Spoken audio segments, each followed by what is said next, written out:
Saudara dan saudari, jumpa lagi dengan saya Romo Tedens dalam saluran Warta Kabar Sukacita berkaitan dengan perayaan Minggu Panggilan pada tanggal 3 Mei tahun 2020.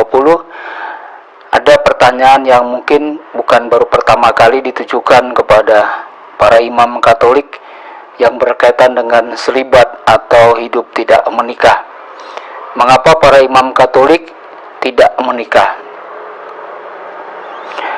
Saudara-saudari, dalam membahas masalah selibat, pertama-tama baiklah kita melihat perkembangan sejarah selibat dalam kehidupan gereja. Baru kemudian dasar spiritual dan relevansinya bagi para klerus sekarang ini atau para kaum tertabis. Tuhan kita menawarkan selibat sebagai cara hidup yang sah, bukan hanya dengan cara hidupnya sendiri, sebab ia tidak pernah menikah, melainkan juga dalam ajarannya. Ketika Tuhan kita menekankan bahwa perkawinan merupakan suatu ikatan perjanjian antara suami dan istri, dan karenanya tidak diperbolehkan untuk bercerai dan menikah lagi, bandingkan dengan Injil Matius bab 19 ayat 3-12, ia mengakhirinya dengan, ada orang yang tidak dapat kawin karena ia memang lahir demikian dari rahim ibunya, dan ada orang yang dijadikan demikian oleh orang lain, dan ada orang yang membuat dirinya demikian karena kemauannya sendiri oleh karena kerajaan surga. Tradisi gereja seperti dinyatakan dalam Katekismus Gereja Katolik nomor 1579 menunjuk demi kerajaan surga sebagai dasar selibat. Saudara dan saudari, namun demikian di masa gereja perdana, hidup selibat bagi para klerus tidaklah dimandatkan. Santo Paulus dalam surat pertamanya kepada Santo Timotius menulis, penilik jemaat atau uskup haruslah seorang yang tak bercacat, suami dari satu istri, dapat menahan diri, bijaksana, sopan, suka memberi tumpangan. Dan diaken haruslah suami dari satu istri dan mengurus anak-anaknya dan keluarganya dengan baik. Meski begitu, orang hendaknya tidak secara salah menafsirkan ajaran ini dengan mengartikan bahwa seorang uskup, imam, atau diakon haruslah menikah. Santo Paulus mengakui bahwa ia sendiri tidak menikah. Santo 1 Korintus, surat Rasul Paulus yang pertama kepada jemaat di Korintus, bab 7 ayat 7. Clemens dari Alexandria menggemakan kembali ajaran Santo Paulus. Gereja dengan sepenuhnya menerima suami dari satu istri, entah sebagai imam atau diakon atau awam, dengan senantiasa beranggapan bahwa ia tak bercacat dalam perkawinannya, dan yang dengan demikian akan diselamatkan dalam memperanakan keturunan. Namun demikian, gerakan ke arah selibat para klerus mulai berkembang di lingkungan gereja. Santo Epifanius dari Salamis mengatakan, gereja yang kudus menghormati martabat imamat hingga ke tahap gereja tidak menerimakan diakonat, presbiterat ataupun episkopat, bahkan subdiakoniat kepada siapapun yang masih hidup dalam ikatan perkawinan dan memperanakan keturunan. Gereja hanya menerima dia yang jika telah menikah meninggalkan istrinya atau telah kehilangan istrinya karena meninggal dunia. Teristimewa di tempat-tempat di mana kanon gereja ini diterapkan secara ketat. Konsili Elvira, yaitu konsili lokal Spanyol, menerapkan selibat pada para uskup, para imam, dan para diakon. Kami mendekretkan bahwa segenap uskup, imam, diakon, dan semua klerus yang terlibat dalam pelayanan sama sekali dilarang hidup bersama istri mereka dan memperanakan keturunan. Siapapun yang melanggar akan dikeluarkan dari martabat klerus. Di kemudian hari, Konsili Kartago memperluas prasyarat selibat hingga ke tingkat subdiakonat. Setelah disahkannya kekristenan pada tahun 313, berkembanglah pembahasan yang lebih mendalam mengenai selibat para klerus. Dalam konsili Ekumenis Nikea I tahun 325, Uskup Hosius dari Cordova mengusulkan suatu dekret yang memandatkan selibat para klerus, termasuk para klerus yang telah menikah. Uskup Mesir Paphnutius, ia sendiri tidak menikah, mengajukan protes, menegaskan bahwa prasyarat yang demikian akan terlalu keras dan tidak bijaksana. Sebaiknya para klerus yang telah menikah hendaknya terus setia kepada istri mereka, sementara yang belum menikah hendaknya memutuskan secara pribadi apakah ia hendak hidup selibat atau tidak. Jadi tidak ada prasyarat yang dimandatkan gereja bagi para imam untuk selibat. Namun demikian, pada waktu itu muncul semangat spiritual baru, kemartiran putih. Semasa penganiayaan banyak yang menderita kemartiran merah, mencurahkan darah demi iman. Dengan kemartiran putih, para laki-laki dan perempuan memilih untuk dengan sukarela mengingkari hal-hal dari dunia ini dan mati bagi diri mereka yang lama, agar mereka bangkit kembali untuk hidup dalam suatu kehidupan yang sepenuhnya dibaktikan kepada Kristus. Gagasan kemartiran putih ini mendorong lahirnya monastisisme dan kaul-kaul kemiskinan, kemurnian, termasuk selibat dan ketaatan. Pada poin ini, tradisi selibat para klerus berbeda antara tradisi gereja barat dan gereja timur.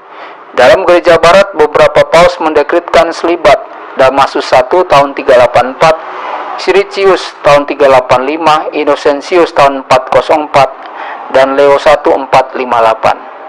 Konsili-konsili lokal menerbitkan maklumat selibat bagi para klerus di Afrika Kartago, di Prancis Orange dan Tours, dan di Italia Turin. Pada masa Paus Leo I, tidak ada uskup, imam, diakon atau subdiakon yang diperkenankan menikah. Namun demikian, ketentuan-ketentuan tersebut tidak selalu dilaksanakan seperti yang seharusnya. Dalam gereja timur terdapat perbedaan antara uskup dan para klerus lainnya mengenai apakah mereka harus selibat. Kitab Hukum Sipil Kaisar Justinian melarang siapapun yang mempunyai anak atau bahkan keponakan untuk ditabiskan sebagai seorang uskup. Konsili Trullo memandatkan bahwa seorang uskup harus selibat, dan jika ia telah menikah, ia harus berpisah dari istrinya sebelum ditabiskan sebagai uskup. Para imam, diakon, dan subdiakon dilarang menikah setelah pentabisan, meski mereka hendaknya terus memenuhi janji perkawinan mereka andai telah menikah sebelum pentabisan. Ketentuan-ketentuan ini hingga kini masih berlaku bagi sebagian besar gereja-gereja timur. Yang menyedihkan, pada abad pertengahan muncul kasus-kasus penyelewengan dalam selibat para klerus yang menimbulkan reaksi keras dari gereja. Sinode Augsburg dan konsili-konsili lokal, Anse, Poitiers, semuanya mengukuhkan peraturan selibat. Paus Gregorius VII pada tahun 1975 melarang para imam yang menikah atau yang memiliki selir mempersembahkan misa atau melakukan pelayanan-pelayanan gerejani lainnya, dan melarang kaum awam ikut ambil bagian dalam misa atau dalam pelayanan-pelayanan liturgis lainnya yang dilayani oleh para imam yang demikian.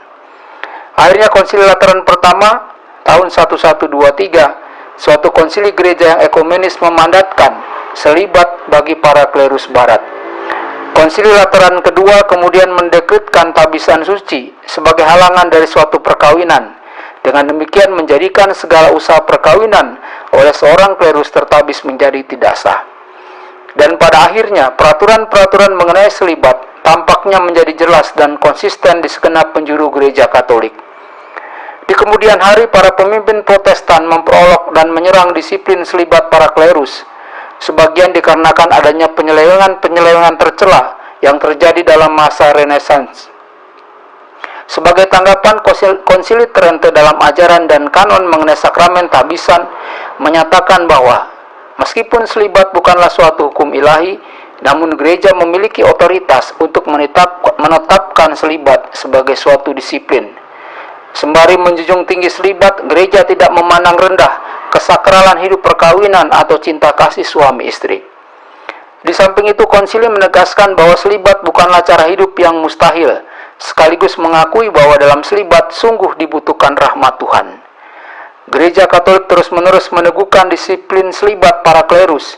Yang paling akhir adalah dalam dekret Konsili Vatikan II, Presbyterorum Ordinis, ensiklik Paus Paulus VI, Sacerdotalis Celibatus, dan dalam Kitab Hukum Kanonik 1983. Setelah menelusuri perkembangan historis mengenai bagaimana selibat ditetapkan bagi para klerus dalam gereja Katolik Roma, terkecuali di beberapa gereja-gereja Ritus Timur, maka kita akan melihat spiritualitas yang mendasari peraturan ini.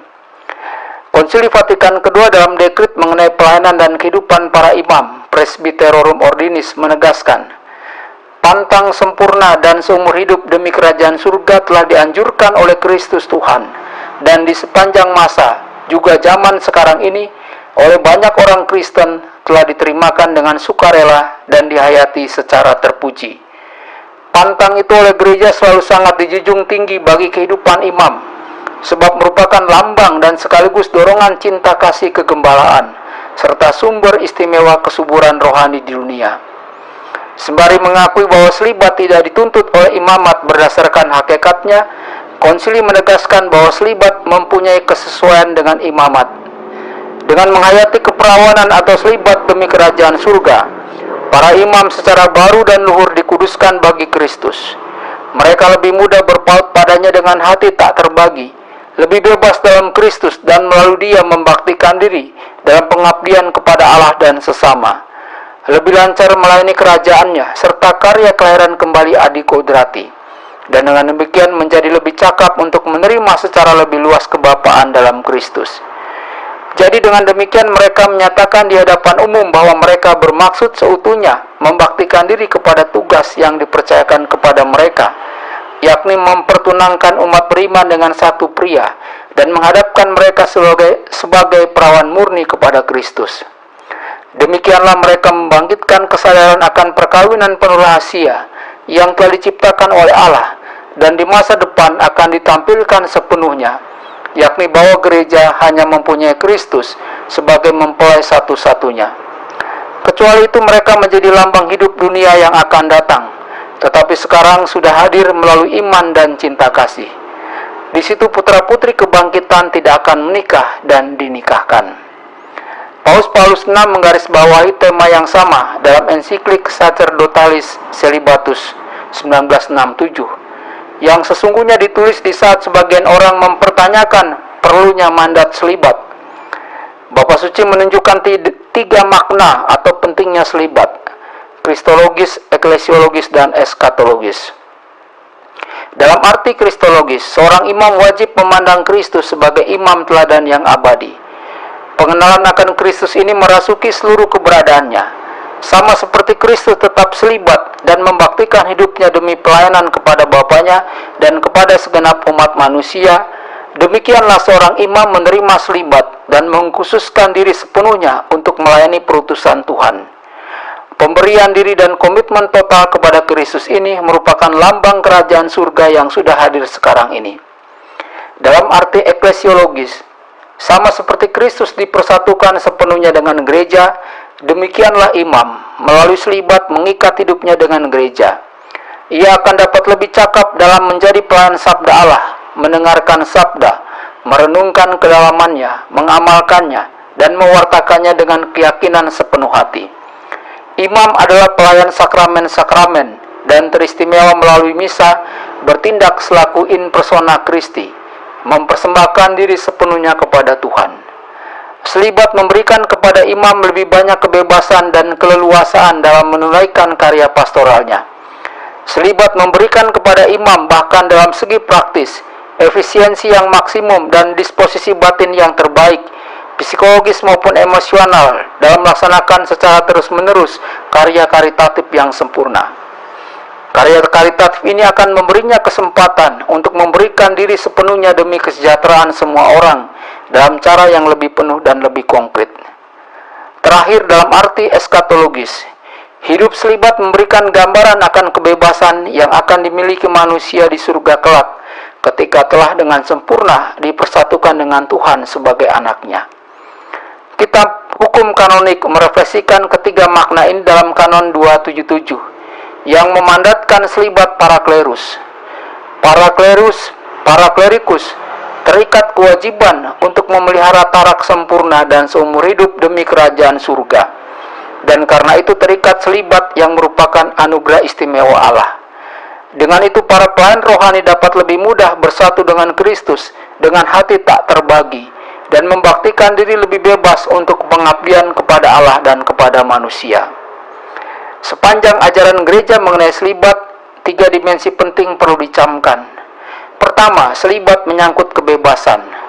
Seorang laki-laki ketika dipanggil dalam tabisan suci dengan sukarela menerima kewajiban selibat, setelah refleksi dan permenungan dalam doa.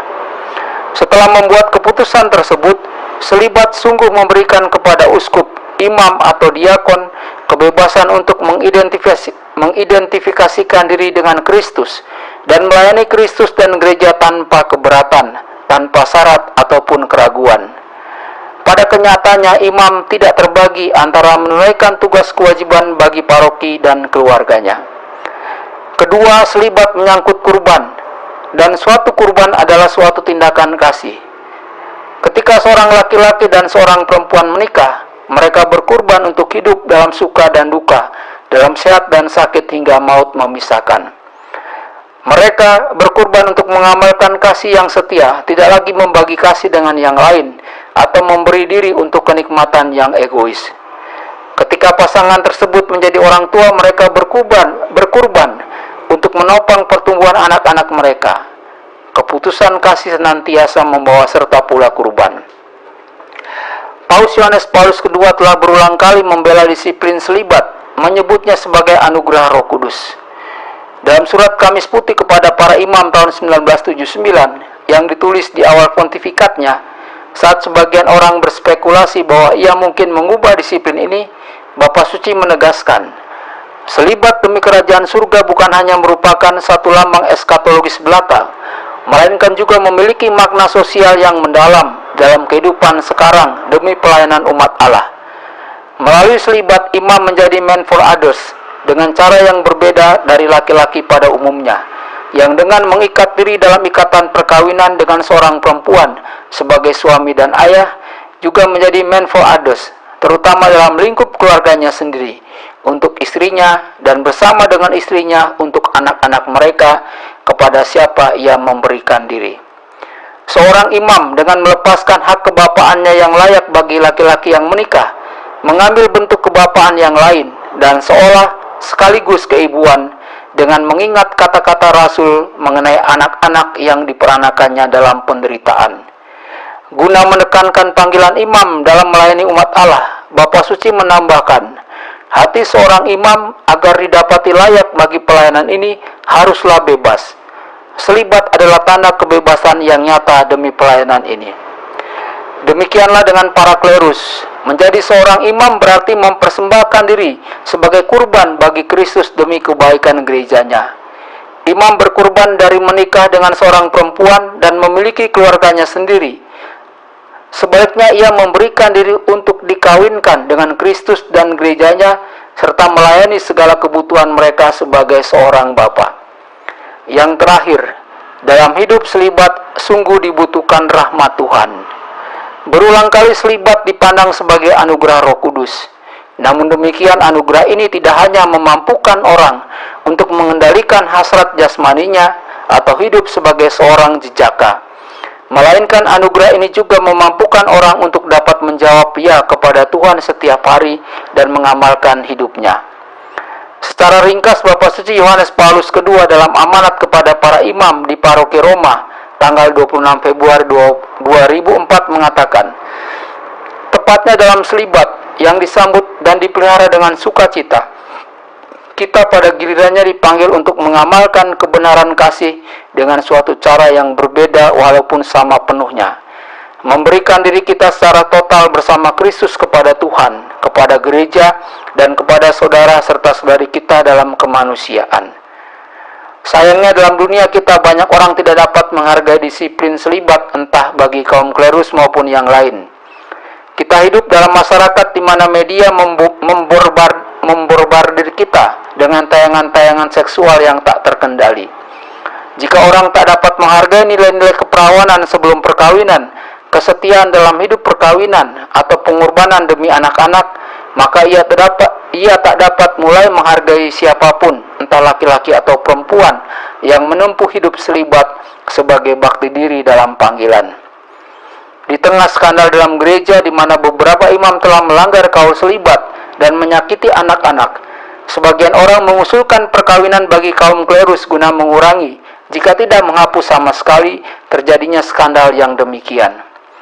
Sesungguhnya sebagian besar kasus pelecehan yang menyangkut anak-anak terjadi dalam rumah di antara kerabat.